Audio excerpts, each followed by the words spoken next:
ช่วงว่าเมื่อในน้องปีมาแพ้สถานดังที่มีเสียความจำกายก็ยุกิจอย่างห่างอย่างซ้ำกันได้ครับ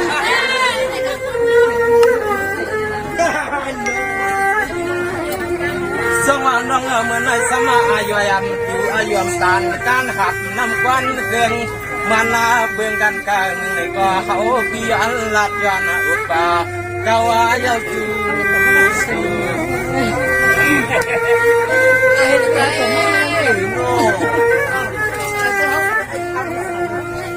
ขมาหลวงนางทางอาลีหางามาหลวงคำสั่งปลับเดินทุ่งเมืองก่อนปดออกรถอย่ามาแถวมา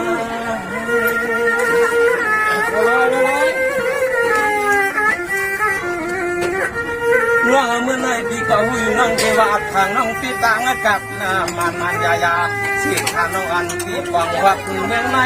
สู่น้องในกอดกินลำทางที่เลยมาหัวพวกดอกบนแล้วก็ลำซา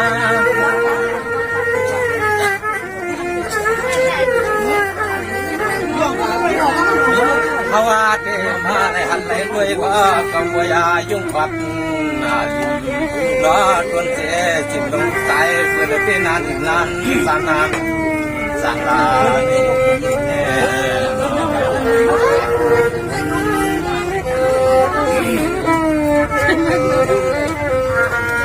ดวงอาโนอยากผ่านกลางวันจำก็มา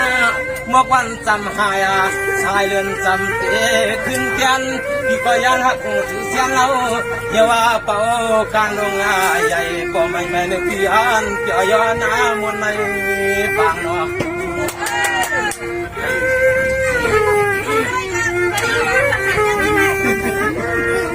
ว่ายานี่พังเรียงลาวาจึงสุนัยตายาปีหลวงว่าขาสอกไปก็หึงปันแกน้องปีนาปีว่าเขาไปโทษพันยาโนปีหันนาญา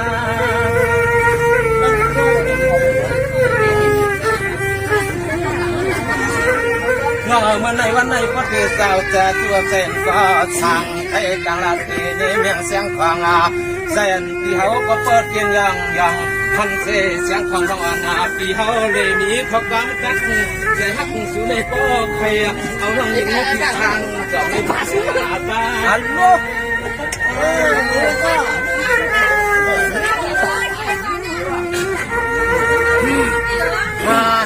กำลังเยือนางทำทางนาดีนามุดเดือนนาวาลีวาลาก็เป็นเดือนนาเพื่อนไฟ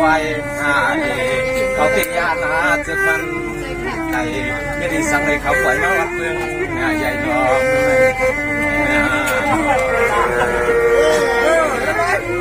รถวันรถเจ้า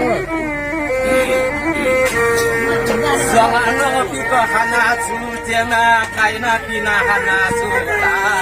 อาศัยอยู่ไม่ในยังเพียงสู่ในรวมสู่ในอาพวงพี่นา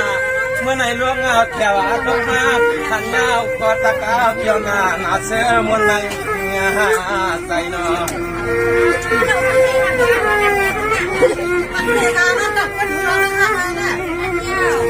เมื่อก็นานน้องหันเกี่ยวพี่ก็ยิ่งอยู่กันหนึ่งเลยกันหนึ่งลักอาพอ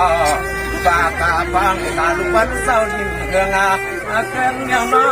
ยุ่งเชิงสั่งใหญ่พี่มินหาเขาเสียงพี่เตียงขึ้นจานยาหน้ายังตำมาไปใส่พี่เขาก็ป้อห่างอยู่ที่อยู่คงอย่างเมื่อนาน้ำยิ้มหวานลงกำเรือเต้า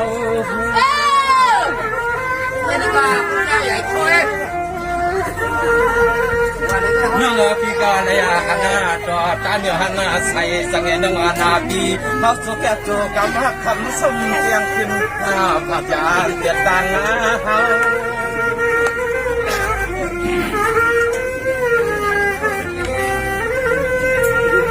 ยานานาตากาวาอายุสุวาลีก็เป็นเดือนหน้ามีเดือนหน้าเดือนมันยาโอ้ว่าพี่นางไว้ลูกชายเกินคำสุนเอาขอโทษในความอย่างตาขึ้นลักขึ้นพอเราก็ย้อนถึงการหมอฟังเอ็น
ให้กันอาจารย์ปักไทยไอ้ที่ใจที่มาหัดไฟหัดน้ำก็ไอ้ที่หันที่แย่ที่คือมีก็รอมามองอะไรเลยนี่เป็นโอ้ยเรียนใจหักเงินดีสุยาวเขาเดินได้ปลุกหน่อยนะเพราะว่าก็จะมีสมานางคนปัจจุบันอัน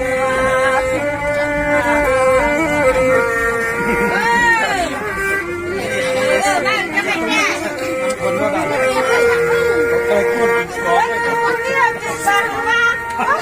วางรถเขาวางรถโอ้วาง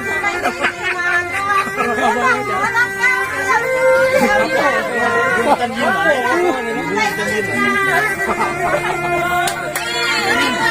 อย่าดิ้งงอกนี่ครับจุ๊บไม่ดีหรอกมันจะอินเธอเลยอินเช้าข้าวไม่อินกันทั้งเลย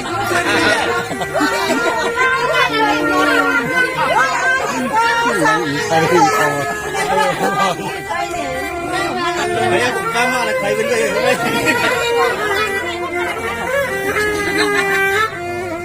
ว่าอันก็สร้างดินอยู่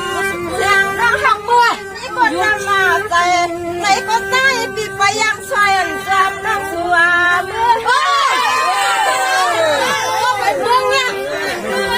เนี่ยนี่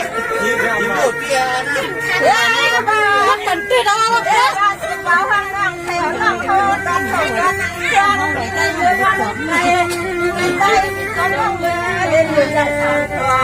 เล่นขอมาหน้าคนต่างช่วยมาสิ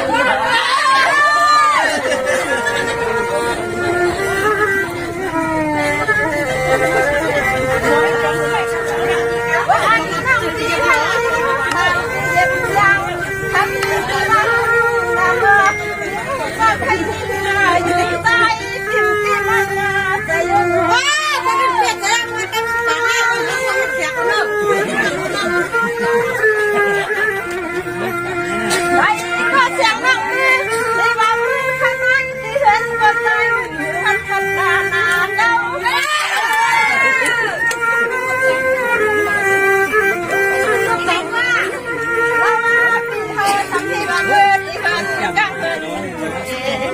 อันก็หักดอกยางที่สิ่งที่ก้อยกะหักที่นั้นจังมันตีปันได้อีกคนดัง